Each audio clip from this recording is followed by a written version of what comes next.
You're watching Toyota Sports Extra with Lina Washington.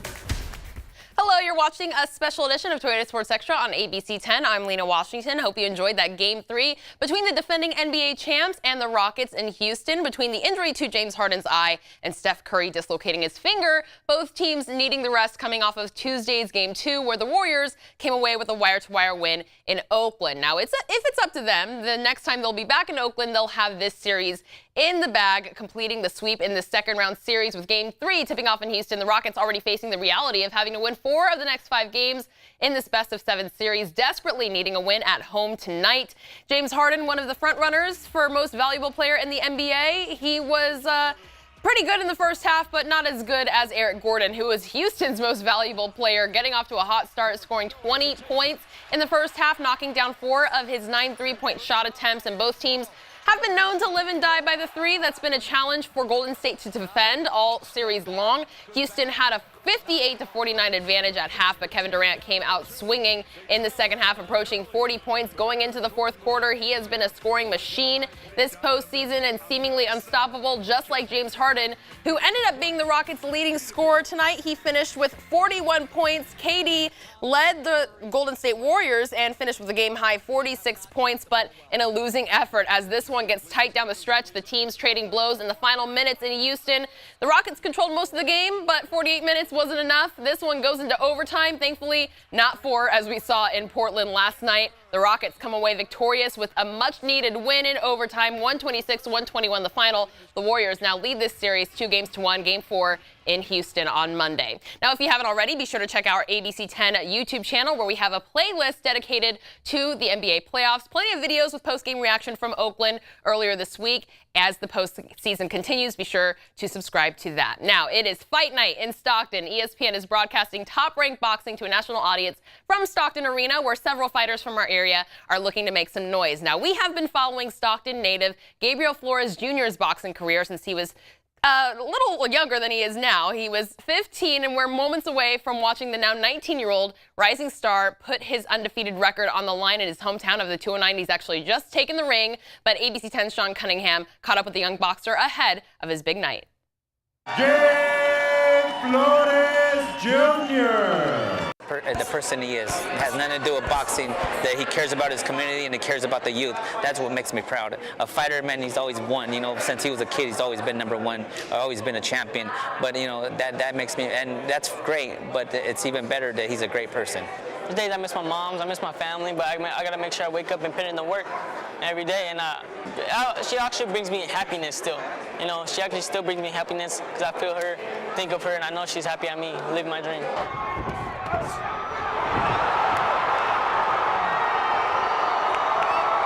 All the hard work is done in the gym.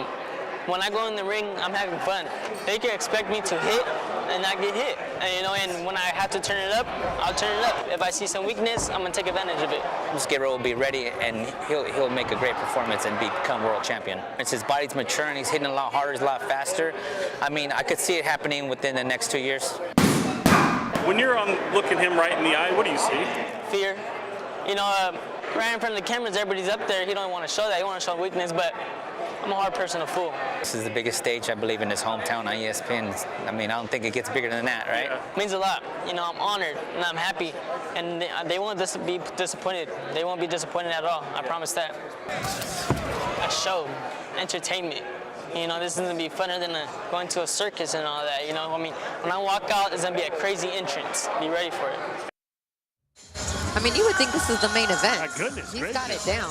From Sacramento, California, Blake the Beast McKernan. Now, from a 19-year-old Stockton native to 32-year-old Sacramento's own Blake McKernan, putting on for Sacktown in his 8-round cruiserweight bout tonight in Stockton, coming in 11-0 with six knockouts, taking on Joey the Beast Montoya, who has 9 wins and 6 losses. The Battle of the Beasts going a full 8 rounds. A lot of good punches landed on both sides, a lot of chirping throughout as well, but in the end, it goes to decision, and it's unanimous. The winner, and still undefeated, Blake the Beast McKernan, putting on for Sacramento in Stockton, improving to 12-0 after winning his biggest fight yet, down in the 209 and on ESPN, no less. All right, we've got much more from our interviews with both Gabriel Flores Jr. and Blake the Beast McKernan on our sports page at abc10.com and on our ABC10 YouTube channel. All right, it is the first Saturday in May, and if you live in the South or if you're a big horse racing fan, you know what that means. The Kentucky Derby drawing the attention of the sports world today, and after 145 years of this storied race, we saw first at Churchill Downs. Drama ensuing on the track, another year of sloppy conditions for these thoroughbreds after a day of rain. You see Maximum Security and the pink silks there crossing first, but Maximum Security declared the winner. Hold on a minute, though. There's an objection because the stewards see in this video, when you look back on the stretch here, Maximum Security impeding on the other horses. It's called interference, so the winner is disqualified. That's the first time ever it's happened at the Kentucky Derby. So the horse called Country House in the yellow silks there, a long shot to win at 65-1 odds, is named the winner of the Kentucky Derby after a controversial finish there. I hope you will join me tomorrow night at 11:35 on Toyota Sports Extra on ABC 10 right here at our regularly scheduled time, Sundays on the LNT. I'll get you caught up on what you need to know in the world of sports, and Mike Duffy and Tracy Humphrey got you covered with the news next.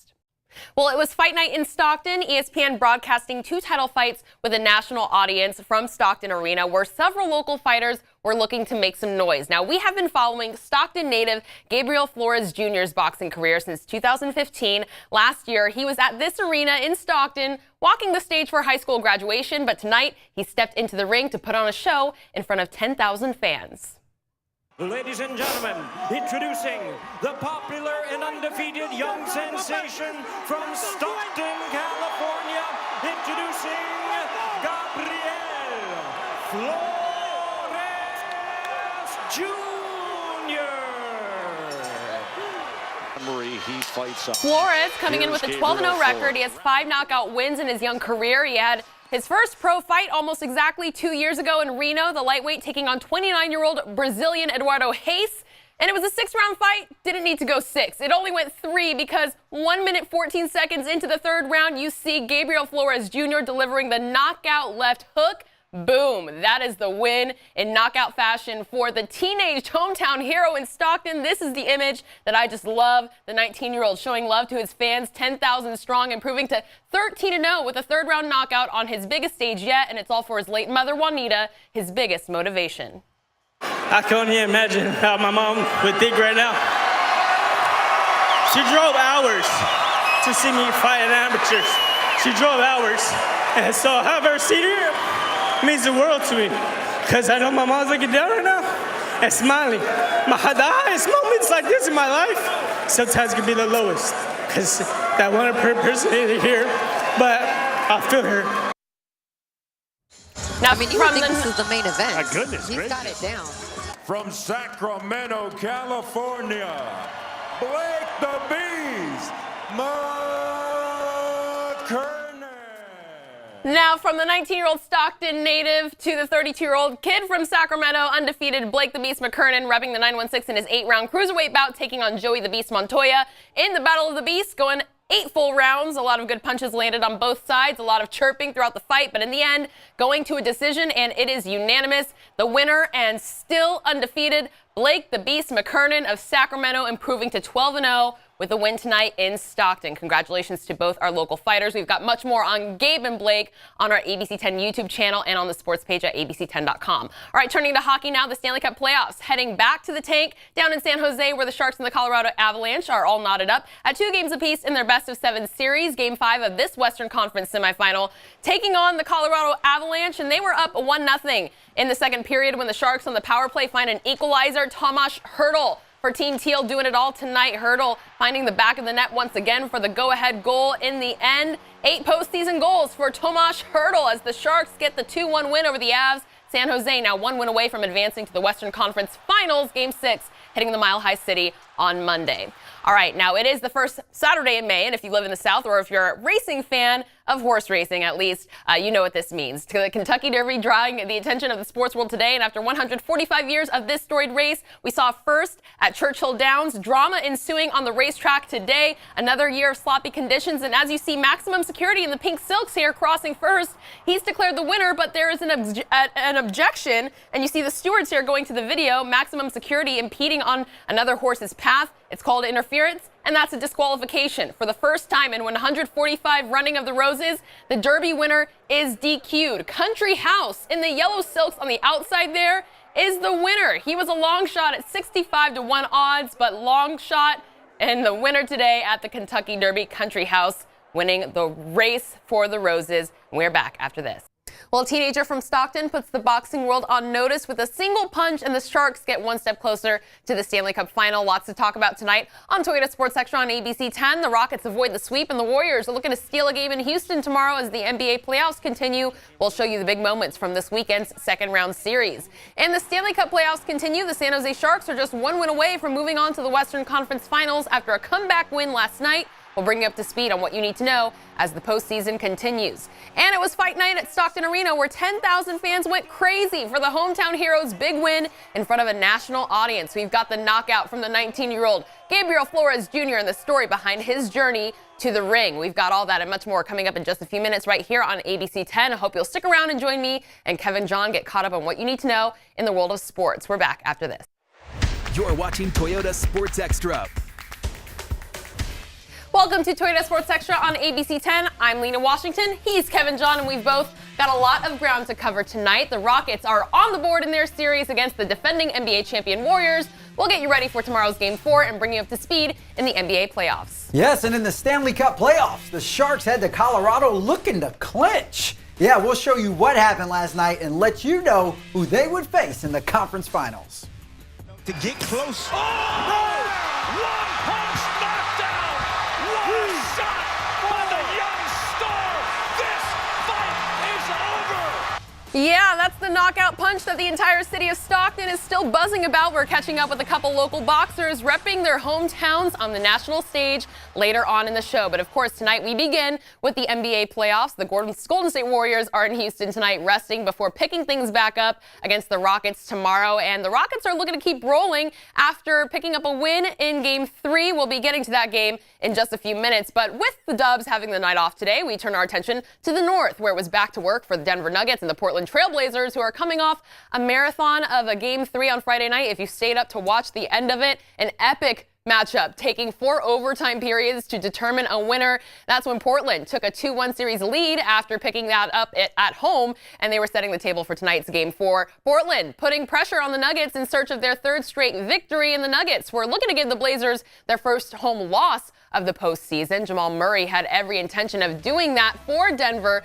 leading all scorers with 34 points tonight. But he did have some help from a guy named Nikola Jokic. The Joker messed around and got a triple-double tonight, 21 points, 12 boards, and 11 dimes for Nikola Jokic, his second straight triple-double. CJ McCollum and Damian Lillard combined for 57 points.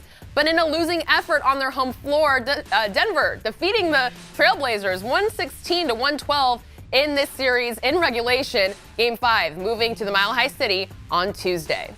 You know, so proud of our group, and in the closing moments, I really was confident, you know, because close games this year, we were 13-3, games decided by 3 points or less, best record in the NBA. We were 12-1 in second nights of back-to-back, best record in the NBA. Our guys are tough, we're resilient. I mean, to come in here and win this game 36 hours after losing in 4 overtimes speaks to just how tough we are. You know, in the playoffs, it's going to be competitive. It's not always going to go your way. And the good thing for us is that we won a game on their court. So it's not like we lost both there. They came here and won one, and we going back facing elimination. So I think we're in a good space, you know, 2-2. We know we're capable of winning on their floor, and that's what we got to go get done. So. All right, so the Blazers and the Nuggets already making this a classic playoff series. Wins on the road, knotting things up at 2-2 as the series shifts to Game 5 in Denver on Tuesday. Now we're going to turn to the East, and Kevin, we've got another series that could end up being pretty memorable, right? Oh, yeah, a lot riding on the line for both the Raptors and the Sixers. Raptors actually have been bounced out of the semis for 2 straight years, while the Sixers haven't made the conference finals since 2001. By the way, that was when they had a guy by the name of Allen Iverson. Yeah, heard of him. May have heard of him. Yeah, Raptors are coming off that blowout loss to the Sixers on Thursday night. But today, they got some unlikely help from an unlikely source. Joel Embiid's stomach. Yeah, apparently the big man had a pretty bad tummy ache today, and needless to say, he wasn't at his best.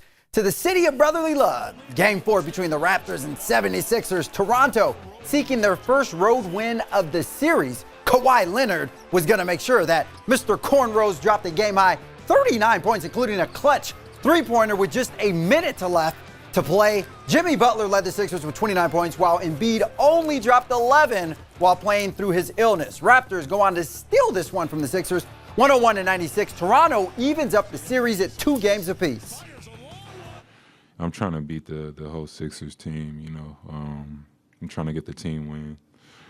And they're doing a great job. They're throwing bodies at me. I turned over the ball a few times tonight. That's all I could say. Kawhi Leonard right there.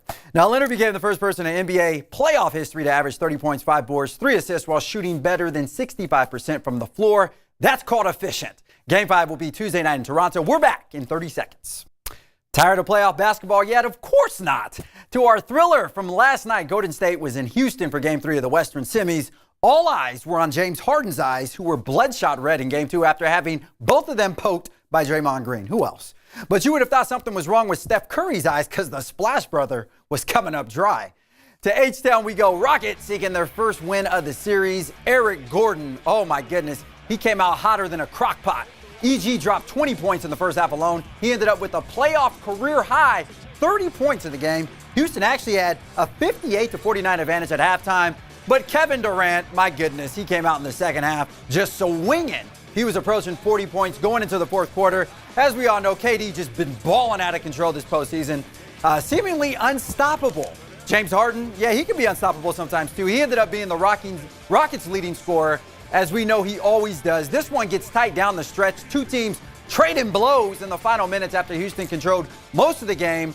But 48 minutes of basketball wasn't enough for these teams, so we go into overtime, and the Rockets come away victorious, 126-121 the final. Harden dropped 41, Durant 46, while Steph was a disappointing 2 of 9 from long range, ended up with just 17. I thought we fought and stayed in the game with some big plays, some big stops. But over the course of the game, I thought they outplayed us. They got to more rebounds. We made some mistakes defensively. I just thought they showed the desperation that was necessary to win that game.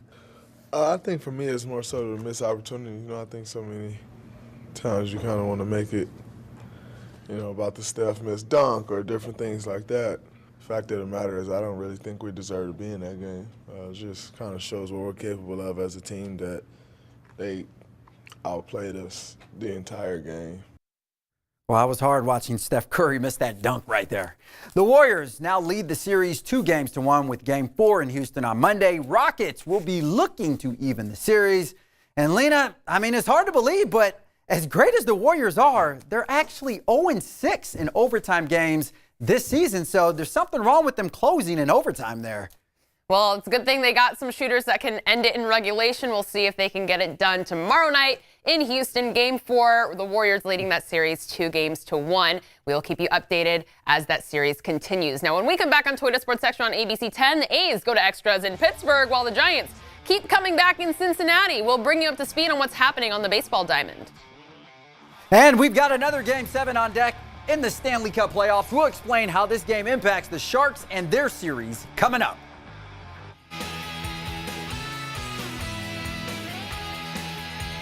This week's Toyota Top Play comes to us from Churchill Downs. After 145 years of the Kentucky Derby, we saw a historic first this weekend. The winner is disqualified after interference here in the pink silks. That's Maximum Security. He was named the winner, but Country House, the long shot at 65-1 odds, is the winner after Maximum Security is DQ'd at this year's Kentucky Derby, and that is our Toyota Top Play. Toyota is #1 MPG safety and value. Toyota, let's go places. Toyota Sports Extra will be right back. You're watching Toyota Sports Extra. All right, let's turn to baseball now. The Giants continuing their 4-game series in Cincinnati today, where this has been a bit of an interesting series for the Reds. The G-men got started on Friday night, rallying from an 8-0 deficit to win in extras. Then they followed that up by being blown out by the Reds yesterday, that final 9-2. So to Cincy we go, third of a 4-game series, and San Francisco getting off to a terrible start here as Jeff Samardzij's first pitch, single to center. Then his next 3 pitches would be out of the park. The Shark allowing 4 runs and 3 straight homers, back-to-back-to-back dingers to open the inning.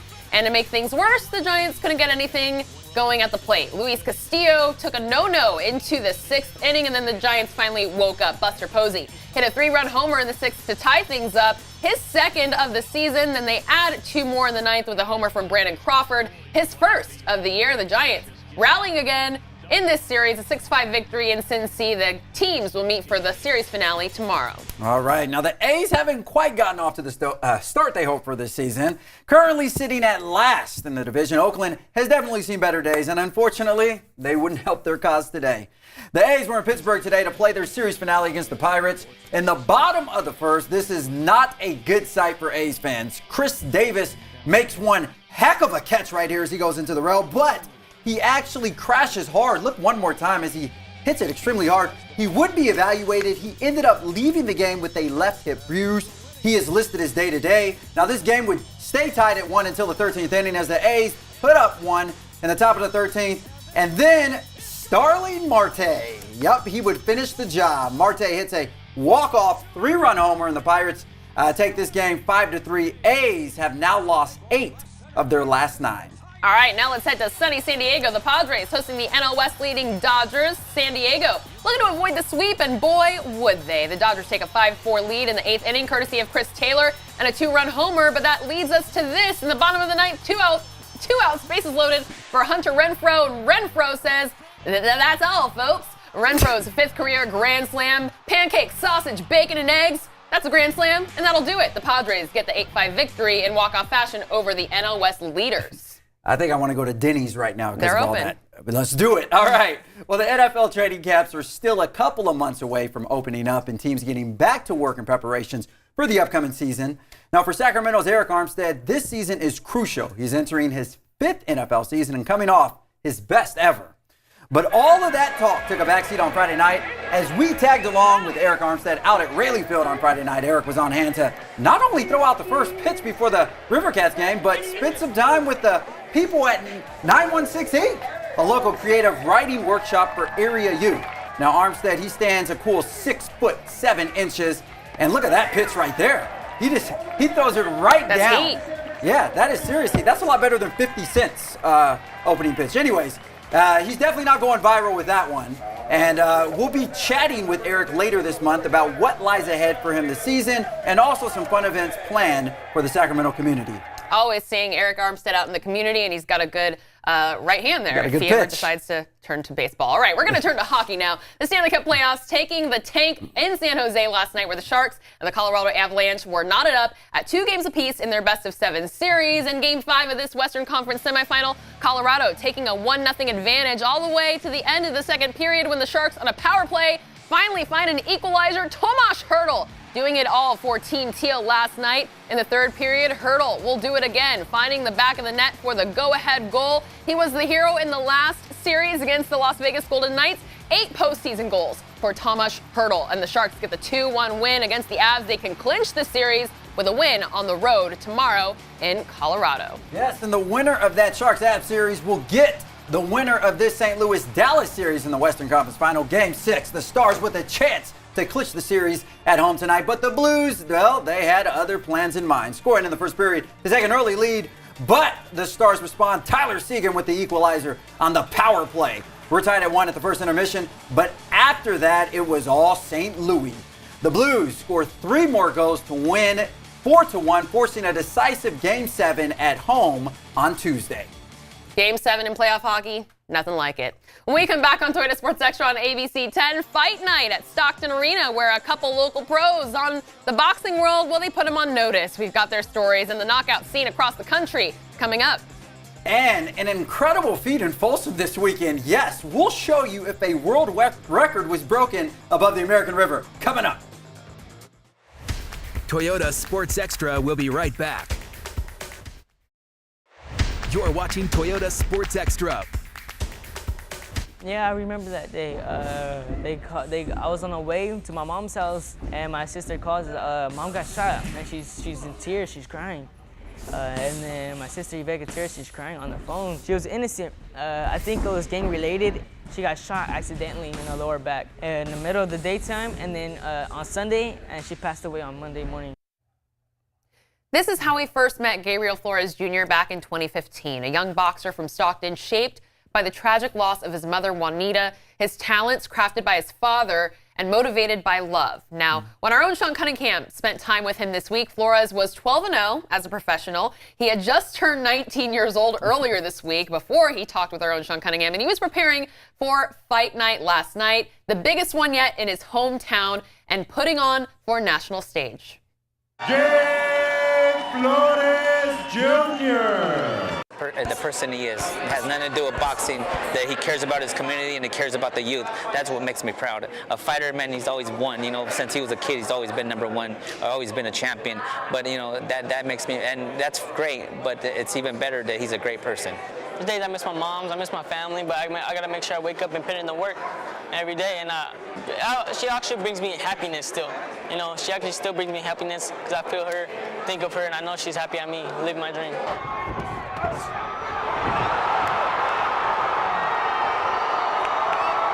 All the hard work is done in the gym.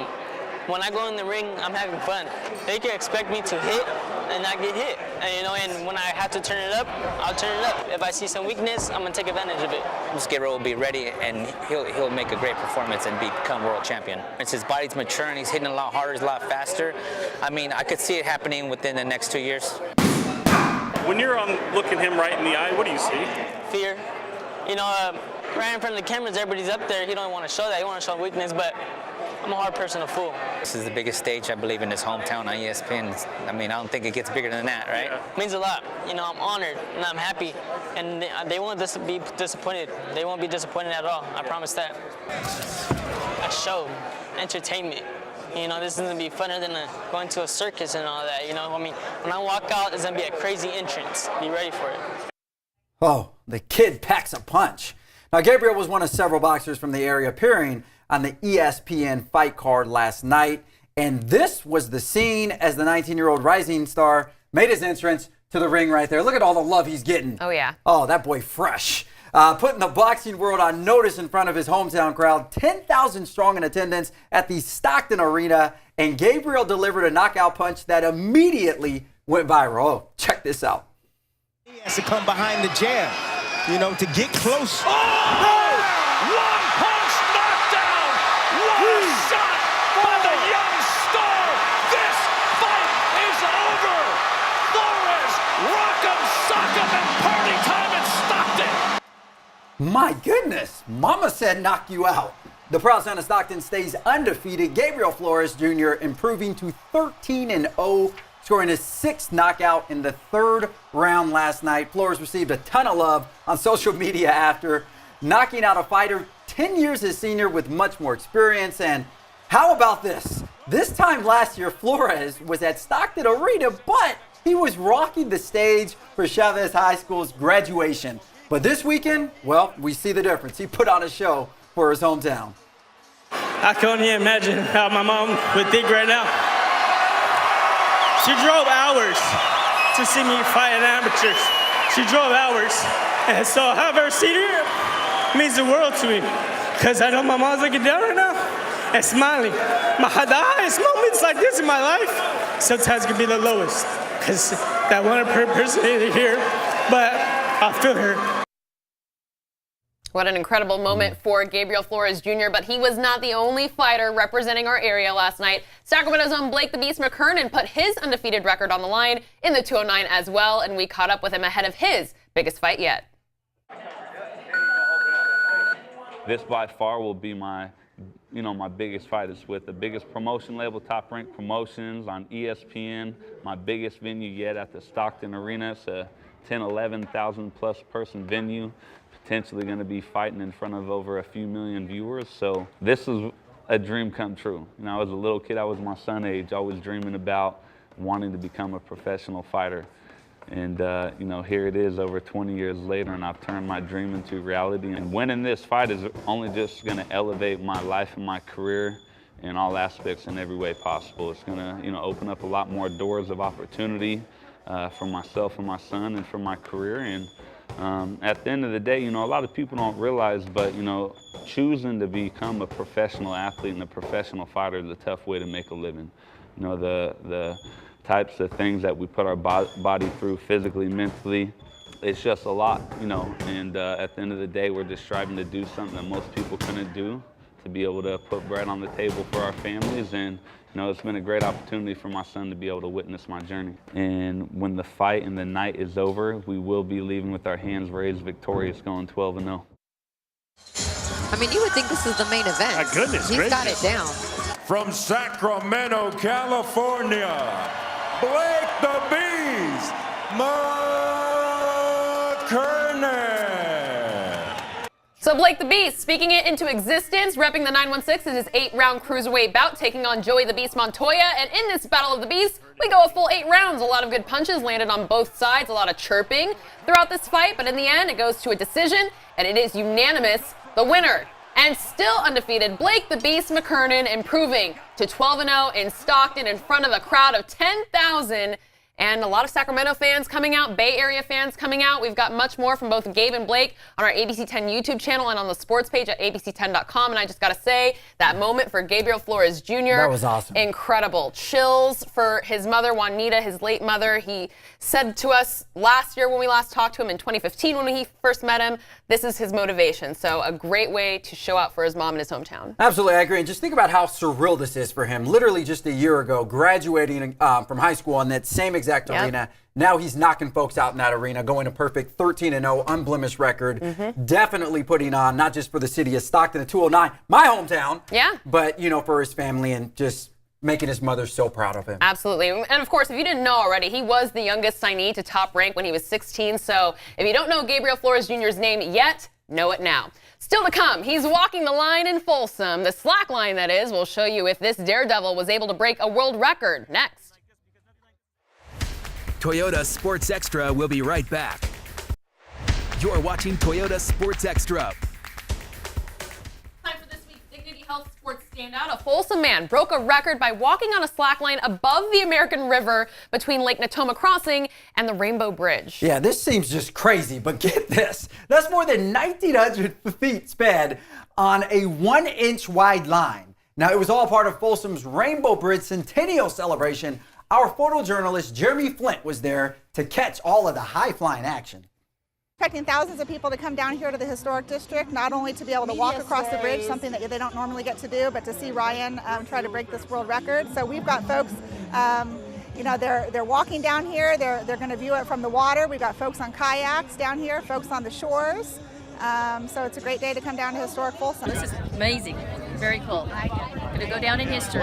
I've read it should be anywhere between half hour to an hour. It's a pretty long distance. He is moving fast. My name is Ryan Paul Robinson. I'm a professional highliner, and this is such a cool opportunity to rededicate the bridge, and I mean, being able to attach that to a world record with something that I love so much is just really special and really unique. He is on the edge right now. This is the largest crowd in Folsom to gather to see something like this, because nothing like this has ever been done. He literally could go down at any moment. I don't know why everybody's not here. He is low to the water, but it is amazing.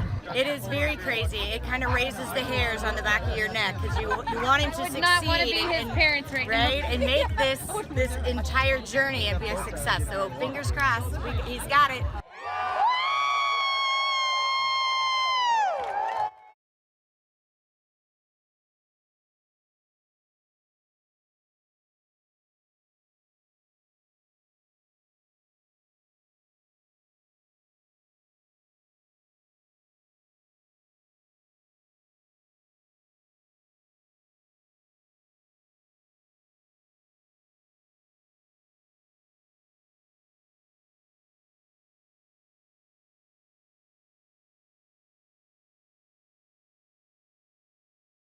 All right, that's our show for tonight. Remember, Warriors in Houston, Game 4 tomorrow. Who's your pick? I'm going with the Rockets. They're going to tie it up. All right. So That's what I'm going. Well, Game 5 will be in Oakland, and we will be there. Stay tuned on our NBA playlist at ABC 10's YouTube channel. We'll see you next Sunday for Toyota Sports Extra on ABC 10. We're going to Denny's now.